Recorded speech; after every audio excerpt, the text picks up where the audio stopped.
बिस्मिल्लाहिर्रहमानिर्रहीम अस्सलाम वालेकुम स्टूडेंट्स। अच्छा जी, ये चैप्टर नंबर 1 हम आज शुरू कर रहे हैं। लास्ट क्लास जिस बच्चे ने नहीं ली वो लाजमन उसको पहले एक दफ़ा ले ले ताकि उसको इस चीज़ का इंट्रोडक्शन हो जाए कि ईएफडी क्या है, फाइनेंशियल अकाउंटिंग क्या है और हमारा एग्ज़ाम पैटर्न क्या है। तो आज हम लोग बिस्मिल्लाह करके चैप्टर नंबर 1 को शुरू कर रहे हैं। Chapter number 1 is business transactions.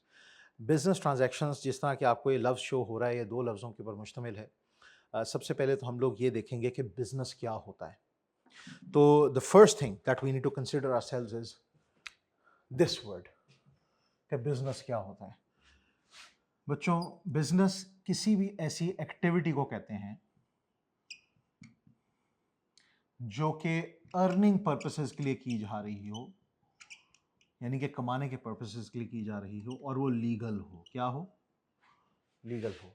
अगर कोई भी ऐसी एक्टिविटी जो कमाने की नीयत से की जा रही हो और वो लीगल एक्टिविटी हो, इसको हम कहते हैं बिजनेस। कभी कभार कुछ ऐसी एक्टिविटीज होती हैं जो कि अर्निंग के लिए नहीं की जाती और वो लीगल एक्टिविटीज होती हैं, लेकिन अर्निंग उसकी नीयत नहीं है। तो ऐसे इदारे को हम नॉन प्रॉफिट ऑर्गेनाइजेशन कहते हैं। ठीक है जी। बिजनेस को हम लोग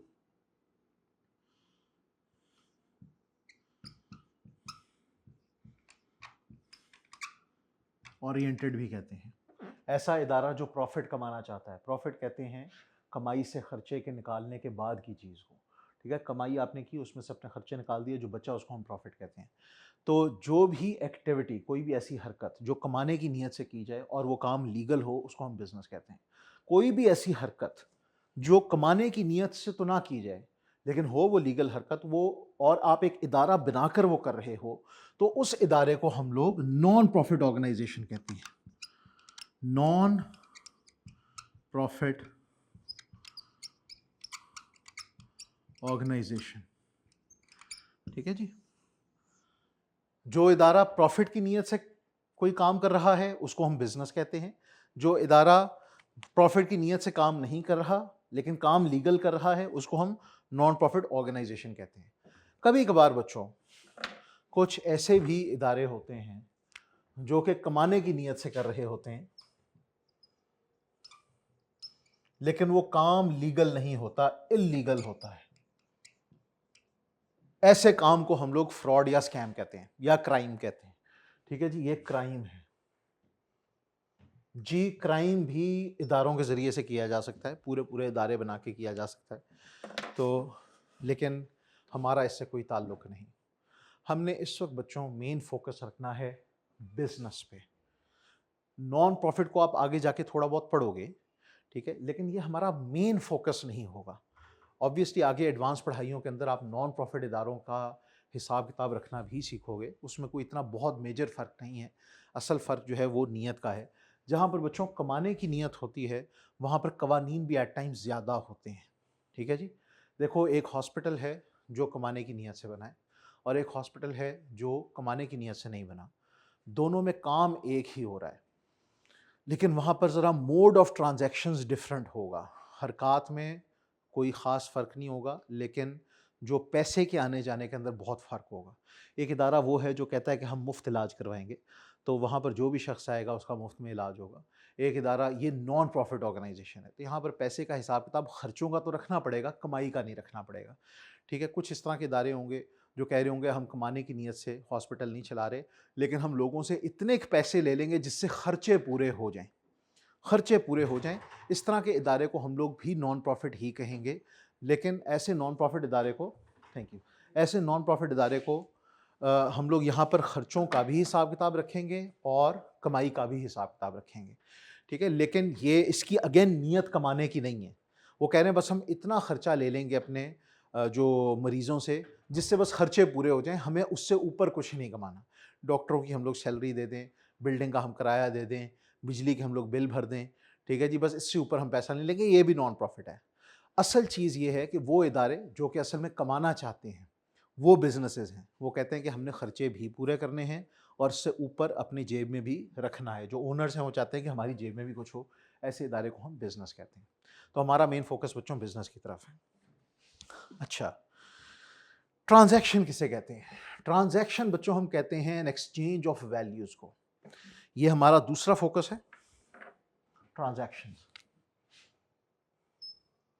ये हमारा दूसरा फोकस है। ट्रांजैक्शंस हम लोग कहते हैं एक्सचेंज ऑफ वैल्यूज को। ये है एक्सचेंज ऑफ वैल्यूज। आप एक चीज दे रहे हो और एक चीज ले रहे हो, इसको हम कहते हैं ट्रांजैक्शन। देखिए बच्चों, बिजनेस के अंदर भी ट्रांजैक्शन होती है। आप मिसाल के तौर पे क्रिस्टेंट कॉलेज ऑफ अकाउंटेंसी एक बिज़नेस है। आप लोगों ने यहाँ पे क्लासेस में एडमिशन लेना था, तो क्लासेस में एडमिशन लेने के लिए जिस वक्त आप आए हैं तो आप लोगों ने फ़ीस जमा करवाई है, और फ़ीस जमा करवाने के बाद हम लोगों ने आपको क्लास दी है। ठीक है जी, आपने फ़ीस जमा कराई और हम लोगों ने आपको क्लास दी, तो ये एक ट्रांजैक्शन है।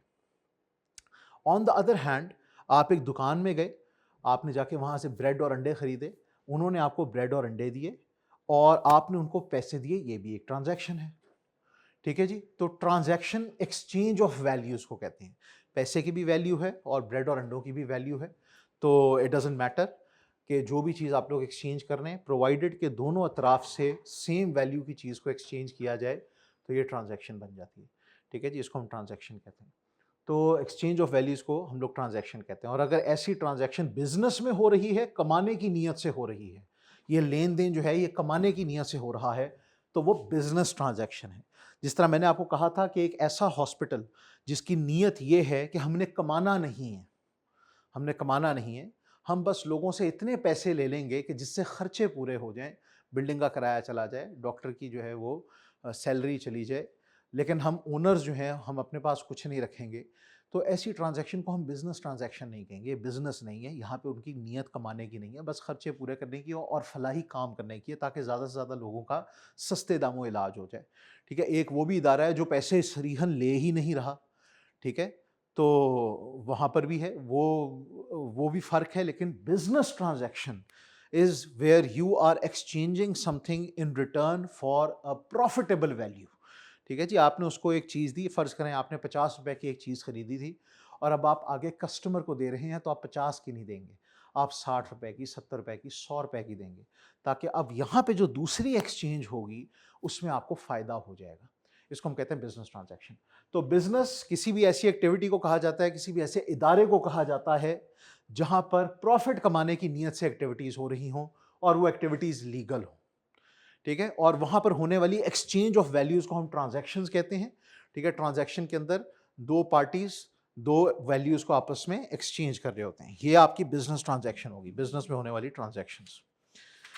अच्छा जी, अब इसमें आपने ज़रा दो एग्जाम्पल्स को जहन में रखना है।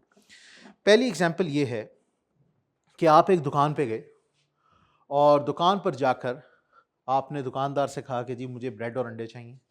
उसने आपको ब्रेड और अंडे पकड़ाए और आपने उनको पैसे दे दिए, ये ट्रांजैक्शन हो गई। जैसे ही उसने आपको ब्रेड और अंडे दिए, आपने साथ ही उनको पैसे दे दिए, या आपने जाते ही पैसे उनको पकड़ाए और उन्होंने आपको ब्रेड और अंडे दे दिए। ये दोनों चीज़ें, या आपने उनको पहले ही पैसे दे दिए या उन्होंने आपको जैसे ही चीज़ दी साथ ही आपने उनको भी पैसे दे दिए। इस तरह की ट्रांजैक्शन को, एक्सचेंज ऑफ वैल्यूज को हम कैश ट्रांजैक्शन कहते हैं। क्या कहते हैं? ये कैश ट्रांजैक्शन है। तो इसमें जो टाइप आ जाएगी वो आ जाएगी जी कैश ट्रांजैक्शन। लिहाजा कैश ट्रांजैक्शन वो है जहां पर सप्लायर को उसी वक्त या पहले ही, डिलीवरी ऑफ गुड्स या सर्विसेज से पहले ही या करते ही डिलीवरी ऑफ गुड्स और सर्विसेज पैसे मिल जाएं। ठीक है जी, लिहाजा मैं लिखूंगा कि कैश ट्रांजैक्शन ऐसी ट्रांजैक्शन है where the supplier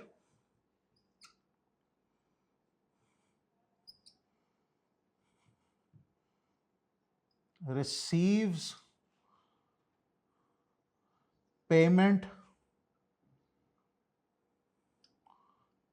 before or on delivery. किस चीज की डिलीवरी? गुड्स या सर्विसेज की। अभी गुड्स या सर्विसेज क्या है? प्रोडक्ट की हम बात करते हैं। अभी उसने जैसे ही आपको प्रोडक्ट दिया, आपने वैसे ही उसको पैसे दे दिए। या आपने पहले आके उसको पैसे दे दिए और उसने बाद में आपको प्रोडक्ट दे दिया। बेसिकली जैसे ही आपके पास प्रोडक्ट आया है, पेमेंट हो गई। इस तरह की ट्रांजैक्शन को हम कैश ट्रांजैक्शन कहते हैं। लेकिन बच्चों, बिजनेस के अंदर अमूमी तौर पे कैश ट्रांजैक्शंस नहीं होती। बिजनेस में अमूमी तौर पे हम लोग जिस वक्त किसी के पास जाते हैं तो थोड़ा बहुत सौदा नहीं खरीद रहे होते, ज़्यादा खरीदते हैं। मिसाल के तौर पे मैं as Zuhaib Rashid as an individual अगर जाकर फर्नीचर ख़रीदता हूँ तो मैं थोड़ा सा फर्नीचर ख़रीदूँगा और उसके पैसे उसी वक्त दे दूँगा। लेकिन अगर मैं एज अ बिज़नेस फ़र्नीचर ख़रीदता हूँ तो हो सकता है कि मैं बहुत ज़्यादा फ़र्नीचर ख़रीदूँ और उसके पैसे उसी वक्त ना दूँ, बल्कि मुझे कुछ टाइम पीरियड दिया जाए। मिसाल के तौर पे जो मेरा सप्लायर है, मैं कहता हूँ कि यार मेरे पास अभी पैसे नहीं हैं, लेकिन मेरा एक चलता हुआ बिज़नेस है, मेरे पास महीने 2 महीने के अंदर पैसे आ जाएँगे। अब वो सप्लायर को भी पता है कि इनको 1000 2000 कुर्सियाँ और टेबल्स चाहिए, तो एक बड़ा सौदा है, वो अपने हाथ से नहीं जाने देता। ये एक बड़ी ट्रांज़ैक्शन है। ज़ाहिर-सी बात है वो मुझे 1000 टेबल्स, 1000 चेयर्स देगा, तो that is going to be a huge transaction और वो नहीं चाहता कि ये कस्टमर मेरे हाथ से चला जाए। तो वो मुझे कहता है कि चलें मैं आपको 2 महीने का टाइम पीरियड दे देता हूँ, 2 महीने के बाद आप पैसे दे दीजिएगा। अब यहाँ पर वो मुझे डिलीवर कर देगा गुड्स, लेकिन पैसे 2 महीने के बाद लेगा। तो इस तरह की ट्रांज़ैक्शन को जहाँ पर सप्लायर को पैसे बाद में दिए जाएँ, उसको हम क्रेडिट ट्रांज़ैक्शन कहते हैं। क्या कहते हैं? Credit transaction. क्रेडिट ट्रांजैक्शन जो है, क्रेडिट ट्रांजैक्शन के अंदर supplier receives money after a certain period, यानी a certain period after delivery, यानी कि वो डिलीवरी कर देगा, उस डिलीवरी के कुछ अरसे के बाद, एक खास पीरियड ऑफ टाइम के बाद उसको पैसे मिलेंगे। इसको हम कहते हैं क्रेडिट ट्रांजैक्शन। तो जहां पर हमारे साथ मामला तय हो गया है कि जी आप ये कुर्सियां ले जाएं या हम आपको ये कुर्सियां आकर डिलीवर कर देते हैं, पैसे हम आपसे बाद में ले लेंगे, इसको हम कहेंगे क्रेडिट ट्रांजैक्शन। अब सवाल ये पैदा होता है कि यहाँ पे क्या ट्रांजैक्शन हुई भी है कि नहीं। हाँ, ये असल सवाल है कि क्या ट्रांज़ैक्शन यहाँ पर हुई भी है कि नहीं? क्योंकि मैंने अभी आपको बताया था कि ट्रांज़ैक्शन तो एक्सचेंज ऑफ वैल्यूज़ है। वैल्यू एक्सचेंज हुई आपस में। तो यहाँ पर क्या चीज़ एक्सचेंज हुई है? पैसे तो उसने अभी तक दिए नहीं, तो इसका क्या मतलब है कि 2 महीने के बाद ट्रांज़ैक्शन होगी? नहीं। मैं तो अभी आपको कह रहा हूँ कि ये ट्रांज़ैक्शन हो गई है, this is a credit transaction. तो फिर उन कुर्सियों और टेबल्स के बदले में सप्लायर को क्या मिला? सप्लायर को बेसिकली वादा मिला है। ठीक है? उसको एक वादा मिला है, एक प्रॉमिस मिला है कि हम लोग आपको महीने 2 महीने के बाद पैसे दे देंगे। तो उस प्रॉमिस की भी एक वैल्यू है। ठीक है? तो बेसिकली उस वादे, उस गारंटी, उस एश्योरेंस के बदले में उसने हमें वो माल सप्लाई कर दिया है। ऐसी ट्रांजैक्शन को हम क्रेडिट ट्रांजैक्शन कहते हैं। ठीक है जी? तो कैश ट्रांजैक्शंस के अंदर उसी वक्त पैसा जो है मिल जाता है सप्लायर को, क्रेडिट ट्रांजैक्शंस में थोड़ा बाद में मिलता है। तो ये बच्चों इसकी 2 किस्में हैं। अच्छा जी। अब अगर आप इसके पेज नंबर 2 पे देखोगे आपकी बुक के, तो पेज नंबर 2 के अंदर इसने एक छोटा सा टेबल बनाया हुआ है और उसने उसके अंदर आपको समझाया भी हुआ है कि सेल और परचेज दोनों जो हैं ट्रांजैक्शंस, वो क्रेडिट पे हो सकती हैं। देखें, चीज़ें आप बेच भी क्रेडिट पे सकते हैं, चीज़ें आप खरीद भी क्रेडिट पे सकते हैं। चीज़ें आप बेच भी सॉरी कैश पे सकते हैं और चीज़ें आप बेच भी खरीद भी कैश पे सकते हैं। तो ट्रांजैक्शन सेल की भी, परचेज की भी, दोनों तरह की ट्रांजैक्शंस, चीज़ों का खरीदना और बेचना कैश और क्रेडिट पे होता है। देखें, जिस वक्त हम लोग जाके दुकान से फर्नीचर खरीद रहे थे तो हम तो खरीद रहे थे, हमारे लिए वो परचेज ट्रांजैक्शन थी। लेकिन जो शख्स हमें बेच रहा था उसके लिए वो सेल ट्रांजैक्शन थी। ठीक है जी? अगर उसने हमें कैश पे बेची है तो उसके लिए भी कैश ट्रांजैक्शन है, हमारे लिए भी। और अगर उसने हमें क्रेडिट पे बेची है वो, यानी कि उसने हमें मोहलत दी है कि भाई आप ले जाएँ ये और महीने 2 महीने के बाद हमें पैसे दे दें, तो उसने भी क्रेडिट पे बेची है और हमने भी क्रेडिट पे खरीदी है। ठीक है जी? ये आपको समझने की ज़रूरत है। अच्छा, अब यहाँ पे पेज नंबर 3 के ऊपर एक एक्टिविटी है। I would like all of you to actually open your books to page number 3 of Kaplan. और यहाँ पे देखें एक्टिविटी, मैंने आप लोगों को पहले लेक्चर के अंदर बताया था कि हर कॉन्सेप्ट के बाद आपकी बुक्स के अंदर एक एक्टिविटी होगी जो उस वाले कॉन्सेप्ट को टेस्ट करेगी। तो यहाँ पर इसने 2 अदद एमसीक्यूज दिए हैं। पहला एमसीक्यू है, a client is given a hair cut by a self employed hair dresser. एक नाई है, सेल्फ एम्प्लॉयड हेयर ड्रेसर है, उसने आपको हेयर कट दिया है, ठीक है जी। तो the client page for this with $20 cash, उसने उसको $20 दिए हैं कैश। तो ये क्या ट्रांजैक्शन है? Now let's look at something. मैंने अभी आपको एक बात कही थी कि कैश ट्रांजैक्शन या क्रेडिट ट्रांजैक्शन में प्रोडक्ट को आपको दे दिया है, डिपेंड ये करता है कि पेमेंट किस वक्त आई है, ठीक है। पहले हम जरा प्रोडक्ट को समझ लें, ये प्रोडक्ट क्या है। प्रोडक्ट जो है वो डिलीवरी ऑफ प्रोडक्ट की बात हो रही है। प्रोडक्ट जो है वो तीन चीजें हो सकता है। प्रोडक्ट जो है वो गुड्स भी हो सकते हैं, प्रोडक्ट जो है वो सर्विसेज भी हो सकते हैं, प्रोडक्ट जो है वो आइडियाज भी हो सकते हैं। अब ये तीन चीजें क्या हैं? तो goods, services and ideas. Goods हम हर उस चीज को कहते हैं बच्चों जिसको हम छेड़ सकते हैं, it has a solid physical existence. मिसाल के तौर पे मैं आके आपसे ये डस्टर खरीदता हूँ, ये डस्टर एक फिजिकल चीज है, एक फिजिकल आइटम है। I can touch this, I can hold this, I can store this. मैं इसको स्टोर भी कर सकता हूँ, हाँ मिसाल, और मैं इसको पैक करवा सकता हूँ, इसको बाद के इस्तेमाल के लिए भी रख सकता हूँ। तो ये एक गुड्स हैं, ठीक है ना, इनको हम गुड्स कहते हैं। अच्छा, एक ये है कि मैं डस्टर खरीद लूं, एक ये है कि मैं एक शख्स को कहता हूं कि देखो यार, हर क्लास के बाद आके आप प्लीज इस बोर्ड को साफ कर दिया करो। ये एक ऐसी चीज है कि इसको मैं छेड़ नहीं सकता, उसकी जो सफाई है, उसकी वो मेहनत है, उसको मैं छेड़ नहीं सकता। वो भी एक डस्टर इस्तेमाल कर रहा होगा, लेकिन वो साथ अपनी फिजिकल मेहनत लेके आ रहा होगा।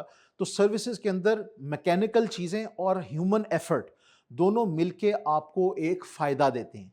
लेकिन मसला ये है कि क्या मैं सर्विस को छेड़ सकता हूं? नहीं, ये एक सॉलिड चीज नहीं है, ये एक टचेबल चीज नहीं है, ठीक है। I can not touch this. Touch जिस चीज को आप कर सकते हो उसको हम कहते हैं ये टेंजिबल है। क्या है? ये टेंजिबल है। लिहाजा गुड्स आर टेंजिबल। टेंजिबल का मतलब है कि आप इनको छेड़ सकते हो, इनको स्टोर कर सकते हो, ठीक है जी। Services are intangible. Intangible goods को आप स्टोर कर सकते हो for later, for later. Services को आप स्टोर नहीं कर सकते, can not store for later. मिसाल के तौर पे मैं यहां पर एक क्लास पढ़ा रहा हूं, मैं यहां पे एक क्लास पढ़ा रहा हूं, और क्लास पढ़ाते हुए क्लास का पढ़ाना, अब मैं जैसे जैसे पढ़ा रहा हूं आप लोग वैसे वैसे उसको कंज्यूम कर रहे हो, वैसे वैसे उसको कंज्यूम कर रहे हो। मैं जैसे जैसे इस चीज़ को पढ़ा रहा हूँ, ये पढ़ाने की सर्विस में जैसे जैसे दे रहा हूँ वो कंज्यूम हो रही है, ये सर्विस है। लेकिन ये किताब जो है ये गुड्स है। ये किताब अगर मैं आपको पकड़ा देता हूँ, ये गुड्स है, आप इसको जाके घर में स्टोर भी कर सकते हो, बाद में भी पढ़ सकते हो। तो सर्विस ऐसी चीज़ नहीं है कि आप मुझे कहो कि सर मुझे 4 क्लासें पैक करवा दें, ठीक है, मैं घर जाके ले लूँगा, नहीं। अलबत्ता इसकी एक फॉर्म है जिसको हम डिजिटल फॉर्म कहते हैं, जितना हमारे ऑनलाइन स्टूडेंट्स देख रहे हैं, ये डिजिटल प्रोडक्ट होता है। ये एक अलग कैटेगरी है, ये आप अपनी अगली पढ़ाइयों में पढ़ोगे, इसको अभी आप कंफ्यूज मत करो, ठीक है। लेकिन आप एक नाई के पास जाते हो और उससे जाके कहते हो कि जी मेरे बाल काट दें, क्या आप उसको ये कह सकते हो कि यार मुझे अगले साल की जो है ना कटिंग्स वो पैक करके दे दो? नहीं, वो कटिंग वो आपको उसी वक्त करके देगा। तो सर्विस ऐसी चीज है, वो जैसे जैसे प्रोड्यूस होती है वैसे वैसे कंज्यूम होती है। जैसे जैसे उसको बनाया जाता है वैसे वैसे आप उसको इस्तेमाल कर जाते हो। वो जैसे जैसे आपके बाल काट रहा है वैसे वैसे आपके बाल कट रहे हैं, आप उसको इस्तेमाल कर रहे हो। आप ये नाई से नहीं कह सकते कि यार अगले 1 साल के लिए मुझे कटिंग जो है वो पैक करके दे दो, मैं जरा मुल्क से बाहर जा रहा हूँ, वहां पे कटिंग बड़ी महंगी होती है, ठीक है। नहीं, ये नहीं आप कह सकते उसको। आपको उसके लिए उसके पास ही आना पड़ेगा या उसको अपने पास बुलाना पड़ेगा, वो सर्विस अगर आप चाह रहे हो। गुड्स अलबत्ता अगर आप उसको कहते हो यार मुझे एक ट्रिमर दे दो या एक रेजर दे दो, कैंची दे दो, वो आप उससे खरीद के लेके जा सकते हो, वो आप टच भी कर सकते हो। ये तीसरी चीज क्या है? आइडियाज। आइडियाज देखो बच्चों, पहले चीज जो आपको जहन में रखनी है वो ये है कि प्रोडक्ट जो है वो जरूरी नहीं कि सिर्फ गुड्स हों, जरूरी नहीं कि सिर्फ सर्विसेज हों, ये मिक्सचर भी हो सकता है 2-3 चीजों का। मिसाल के तौर पे आप एक रेस्टोरेंट में गए, रेस्टोरेंट में जाके आप लोगों ने बिरयानी ऑर्डर की। बिरयानी बेसिकली गुड्स हैं, ठीक है, वो आप टच कर सकते हो, वो टचेबल चीज़ है, टेंजिबल चीज़ है। लेकिन जो उन्होंने आपको वो सर्विस दी है, वेटर आया, आके आपका ऑर्डर लिया, वो बनाया उन्होंने और आके आपको सर्व किया, ये सर्विस है। तो इस पूरे एक्सपीरियंस के अंदर आपने गुड्स भी खरीदे हैं और सर्विसेज भी खरीदी हैं, ठीक है जी। तो products can be a mixture of both things. इसी तरह मैं आपको जो पढ़ा रहा हूं, ये पढ़ाना एक सर्विस है, ये पढ़ाना एक सर्विस है। लेकिन जो इल्म आपने मेरे से बच्चों सीख लिया है, ये आइडियाज हैं। सर्विस को आप स्टोर नहीं कर सकते, स्पेशली जो फिजिकल बच्चे यहां पे बैठे हुए हैं, जो मेरे से क्लासेस पढ़ेंगे, वो क्लास जैसी खत्म होगी मेरी सर्विस खत्म हो जाएगी, मेरी सर्विस खत्म हो जाएगी। वो ये नहीं कह सकते कि चलें सर की क्लास जो मैं पैक करवा के लेके जा रहा हूं, ऐसा नहीं है, क्योंकि टेंजिबल चीज नहीं है, इंटेंजिबल है। जैसे जैसे प्रोड्यूस होगी वैसे वैसे कंज्यूम होगी। अलबत्ता जो उन्होंने क्लास में एक दफा सीख लिया मेरे से, वो उनके दिमाग में स्टोर हो गया। मैंने उनको वो आइडियाज दे दिए हैं, आइडियाज या कॉन्सेप्ट्स या डिजाइन्स, वो मैंने उनको दे दिए। अब वो इल्म उनका है, अब वो मैं उनसे वापस नहीं ले सकता। मैं ये नहीं कह सकता, सर्विस को मैं रोक सकता हूं। इल्म जो मैंने एक दफा उनको दे दिया है, आइडियाज जो मैंने उनको दे दिए हैं, कॉन्सेप्ट जो मैंने उनको दे दिया, वो अब मैं उनसे वापस नहीं ले सकता। लिहाजा होता ये भी इंटेंजिबल है, आप इसको टच नहीं कर सकते। जो इल्म मेरे जरिए से अल्लाह ताला ने आपको दे दिया है, मैं उसको टच नहीं कर सकता, ठीक है। इसी की तरह सर्विसेज की तरह वो टच नहीं हो सकता, लेकिन वो स्टोर हो सकता है, वो स्टोर हो सकता है बाद के लिए, आप उसको बाद के लिए इस्तेमाल कर सकते हो। सर्विसेज को आप बाद में इस्तेमाल नहीं कर सकते, सर्विसेज आपको दोबारा से खरीदनी पड़ेंगी। आइडिया या कॉन्सेप्ट एक दफा आपके पास आ गया है, वो अब आपके दिमाग में है, अब आप उसको स्टोर कर सकते हो। लिहाजा ये इंटेंजिबल होता है, but can be used later as well. सही है जी, आइडिया या कॉन्सेप्ट्स, आइडिया कॉन्सेप्ट्स। तो प्रोडक्ट की बच्चों ये 3 किस्में हैं। अच्छा, सेल आपको पता है कि चीज बेचने को कहते हैं, परचेज आपको पता है कि चीज खरीदने को कहते हैं। तो अब ट्रांजैक्शंस कैसी कैसी हो सकती हैं? ट्रांजैक्शन सेल की भी हो सकती है, ट्रांजैक्शन परचेज की भी हो सकती है, ट्रांजैक्शन कैश में भी हो सकती है, यानी कि पैसे उसी वक्त दे दिए गए। ट्रांजैक्शन क्रेडिट की भी हो सकती है, यानी कि पैसे बाद में लिए जाएंगे। ट्रांजैक्शन गुड्स की भी हो सकती है, ट्रांजैक्शन सर्विसेज की भी हो सकती है, ट्रांजैक्शन आइडियाज कॉन्सेप्ट्स की भी हो सकती है, और इनके मिक्सचर की भी हो सकती है, इनके मिक्सचर की भी हो सकती है। तो अब हम लोग जरा इस क्वेश्चन की तरफ चलते हैं, पेज नंबर 3 के ऊपर, जहां पे उसने लिखा है, a client is given a hair cut by a self employed hair dresser. ठीक है जी, एक क्लाइंट है जिसको क्लाइंट हम कस्टमर ही को कहते हैं, लेकिन क्लाइंट का वर्ड हम आम तौर पे उस कस्टमर के लिए इस्तेमाल करते हैं। मैं अभी आपको पहले ही हिंट दे रहा हूं, अमूमी तौर पे हम उस कस्टमर के लिए इस्तेमाल करते हैं जिसको हम सर्विसेज बेच रहे हों। ठीक है जी, उसके लिए हम आम तौर पे क्लाइंट का वर्ड यूज करते हैं। अच्छा जी, a client is given a hair cut by self employed hair dresser. अब हेयर ड्रेसर जो है, जो नाई है, जो बार्बर है, वो आपको कटिंग करके देते हैं, आपका हेयर स्टाइलिस्ट है, आपके बालों को काटेगा, डिजाइन करेगा। तो और वो क्लाइंट जो है वो कहते हैं, the client page for this with $20 cash. उस क्लाइंट ने भी उसी वक्त उसको $20 कैश दे दिया, उसने कटिंग करवाई और $20 कैश दे दिया। तो हम ज़रा खुद से सोचें ये कैसी ट्रांजैक्शन है। पहले तो ये कि इस हेयर ड्रेसर ने अपने क्लाइंट को क्या बेचा, गुड्स बेचे, कोई कैंची बेची, कोई हेयर वो ट्रिमर बेचा, नहीं, उसने उसको कटिंग बेची, सर्विस बेची, उसने खुद उसके बाल काटे हैं। ठीक है, it is intangible and can not be stored for and use for later. वो कटिंग उसी वक्त उसको नसीब होगी, बस जिस वक्त वो उसको कर रहा है। तो ये सर्विस है, लिहाजा ये एक सर्विस की ट्रांजैक्शन है। हेयर ड्रेसर के पॉइंट ऑफ व्यू से अगर आप देखें, हेयर ड्रेसर के पॉइंट ऑफ व्यू से, तो हेयर ड्रेसर के पॉइंट ऑफ व्यू से ये क्या है, ये सेल थी या परचेज थी? तो हेयर ड्रेसर के पॉइंट ऑफ व्यू से आप देखोगे ये सेल है, भाई उसने अपनी सर्विसेज बेची हैं। ठीक है जी, और बेची किस पे है, कैश पे या क्रेडिट पे? उसने जैसे ही अपनी सर्विसेज उसको दे दी थी, तो क्या पैसे उसी वक्त मिल गए थे? यस, पैसे उसी वक्त मिल गए थे। उसने उसको महीने, 2 महीने, हफ्ते, 2 हफ्ते का टाइम नहीं दिया, बल्कि उसी वक्त उसके क्लाइंट ने उसको पैसे दे दिए। तो ये सर्विस की ट्रांजैक्शन है, सेल की ट्रांजैक्शन है, और कैश की ट्रांजैक्शन है। अब जरा हम क्लाइंट के पॉइंट ऑफ व्यू से देखते हैं। तो क्लाइंट के पॉइंट ऑफ व्यू से ये परचेज है सर्विसेज की, परचेज है सर्विसेज की, सर्विसेज की परचेज है, और कैश पे है। ठीक है जी, that is it for now. जज़ाकुमुल्लाह, अस्सलामु अलैकुम व रहमतुल्लाहि व बरकातुहू।